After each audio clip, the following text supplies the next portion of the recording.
Governor مقرر کر کے جب بھیجتے رہتے ہیں تو اس وقت انہیں وہ نصیحت کرتے ہیں، کہتے ہیں کہ دیکھو لوگوں سے زکوٰۃ کا پیسہ کلیکٹ کیا کرو، یہ امیروں سے لیا جاتا ہے اور اس کے ہی غریبوں میں تقسیم کیا جاتا ہے، یہ امیروں سے لیا جاتا ہے اور اس کے غریبوں میں تقسیم کیا جاتا ہے۔ اور سنو، کسی مظلوم کی آہ نہ لینا، کیا کہا صلی اللہ علیہ وسلم نے؟ صحیح بخاری سے مسلم کی حدیث، کسی مظلوم کی آہ نہ لینا، کیونکہ وہ آہ رب تک اس طرح پہنچ جاتی ہے کہ کوئی چیز اس میں رکاوٹ نہیں پیدا کر سکتی۔ ظلم اتنا بڑا گناہ ہے کہ مظلوم کی آہ فوراً رب تک پہنچ جاتی ہے اور اللہ تبارک تعالیٰ اس پر ایکشن بھی لے لیتا ہے۔ تو سود خور ہوتا ہے وہ سب سے بڑا ظالم ہوتا ہے معاشرے پر، معاشرے کے افراد پر، سب سے بڑا ظالم، کیونکہ وہ بڑا خود غرض، بڑا سیلفش ہوتا ہے، اس کو اپنے صرف سود اور انٹرسٹ سے مطلب ہوتا ہے، اس کو اپنے مول اور اصل اور پرنسپل اماؤنٹ سے اتنا مطلب نہیں ہوتا جتنا اس کا جو سودی مال ہوتا ہے اس سے اتنی اس کو محبت ہوتی ہے۔ اللہ نے دو صفات بیان کی کہ ناشکرا بھی ہے اور اثیم گنہگار ہے، ظالم ہے۔ پھر آگے اللہ تبارک وتعالیٰ کہتا ہے آیت نمبر 277 کے اندر، ان الذین آمنوا وعملوا الصالحات، ان کے برخلاف بے شک وہ لوگ جو ایمان لے آئے، ہر کام کی ابتدا، ہر نیک عمل کی ابتدا ایمان سے ہوتی ہے، اور ایمان لانا خود ایک عمل ہے، ایمان لانا خود ایک عمل ہے۔ اس لیے ایک بڑا مسئلہ، ایک فقہی مسئلہ آپ کے آگے رکھ رہا ہوں۔ لوگ کہتے ہیں کہ سارے مسائل اسلام میں نہیں ملتے ہیں، نئے نئے حالات کے تحت نئی نئے چیزیں ایجاد کر کے اسلام میں گھسیٹنا پڑتا ہے، تب جا کے اسلام کے مسائل حل ہوتے ہیں۔ اس لیے اپنے دل سے عجیب و غریب فقہی مسائل ایجاد کرتے ہیں۔ میں ایک سوال کر رہا ہوں یہاں پر، بات ایمان اور عمل صالحہ کی آئی ہے تو کہ اللہ تعالیٰ قرآن مجید میں جہاں کہیں بھی تذکرہ کرتا ہے اس بات کا، وہاں کہتا ہے من آمن باللہ وعمل صالحا، جو بھی اللہ پر ایمان لائے اور نیک عمل کرے۔ گویا کہ دو چیزیں لازم ملزوم ہیں، ایک ایمان لانا، دوسرا عمل صالحہ کرنا۔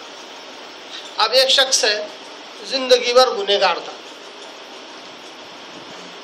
ایک وقت آیا کہ اس کو ایمان نصیب ہوا، ہدایت نصیب ہوئی، جیسے ہی ایمان نصیب ہوا ویسے وہ مر گیا، کوئی عمل کرنے کا موقع ہی نہ ملا، اعمال صالحہ کرنے کا اس کو موقع ہی نہیں ملا، نہ نماز پڑھا ایک وقت کی، نہ کبھی رمضان کے روزے رکھا، نہ کبھی حج کر پایا، نہ 1 روپیہ صدقہ و خیرات کر سکا، نہ زکوٰۃ دے سکا۔ اور سوال یہ ہے کہ اس کا کیا ہوگا، کیونکہ دو چیزیں تو ضروری ہے، ایمان لانا بھی اور نیک عمل کرنا بھی، اس کے پاس تو کوئی عمل ہی نہیں ہے۔ یہ ایک فقہی سوال ہے، کیا ہے اس کا جواب؟ اس کا جواب یہ ہے کہ ایمان لانا خود ایک عمل ہے، وہ ایمان بھی لے آیا اور نیک عمل اس نے کیا، وہ نیک عمل ہے اللہ کی ذات پر ایمان لے آیا، تو یہاں پر ایمان بھی موجود اور عمل بھی موجود، اس اعتبار سے دونوں چیزیں موجود۔ اللہ تبارک تعالیٰ اس کے گناہوں کو اسی ایمان کی برکت سے بخش دیتا ہے، اور اسی ایمان کی برکت سے جو خالص ہو، شرک سے پاک ہو، تو اللہ تبارک تعالیٰ جنت کا وارث بھی بنا دیتا ہے۔ تو اللہ تعالیٰ کہتا ہے اس کے برخلاف، سود خور اور ظالم گنہگار اور ناشکرے کے برخلاف بے شک جو لوگ ایمان لے آئے اور اعمال صالحہ کیا، نیک اعمال کیے۔ ایک مختصر سا یہ بھی بتلا دوں کہ ایمان لانا کہتے کس کو ہے؟ آج ہم کو یہی نہیں پتا ہے، آج لوگ بولتے ہیں ایمان لاؤ، ایمان لاؤ، اللہ کی ذات پر ایمان لاؤ، اور کہتے ہیں کہ پوری دنیا میں ایک لہر چل پڑی ہے ایمان لاؤ، ایمان کی محنت۔ تو پوچھا جاتا ہے ایمان ہے کیا، تو بول ہی نہیں پاتے ایمان کہتے کس کو ہے، اور کہتے پوری دنیا میں لہر چل پڑی ہے ایمان کی محنت کی۔ ہم نے پوچھا آخر ایمان ہے کیا، تو بتایا، جب فورس کیا گیا بتایا کہ ایمان کہتے ہیں اللہ کو ماننا، پھر ایمان کہتے ہیں مکان سے کچھ نہیں ہوتا، دکان سے کچھ نہیں ہوتا، کھیتی باڑی سے کچھ نہیں ہوتا، جو کرتا سب اللہ کرتا۔ ہم نے کہا اگر یہ ایمان ہے تو یہ ایمان کی دعوت دینے کا طریقہ سکھایا کس نے سکھایا؟ ظاہر سی بات ہے یہ کہیں گے کہ جب تک نبی پاک صلی اللہ علیہ وسلم کی سنتوں کے مطابق ہماری 24 گھنٹے کی زندگی نہیں ہو جاتی، نہ ہم دنیا میں کامیاب ہوں گے نہ آخرت میں۔ سوال یہ ہے کہ ایسی دعوت دینا ایمان کی، نبی پاک صلی اللہ علیہ وسلم کا سنت طریقہ ہے کیا نبی پاک صلی اللہ علیہ وسلم نے ایمان کی یہ ڈیفینیشن بتلائی کہ دکان مکان سے کچھ نہیں ہوتا، کھیتی باڑی سے کچھ نہیں ہوتا، سب کرنے والے اللہ؟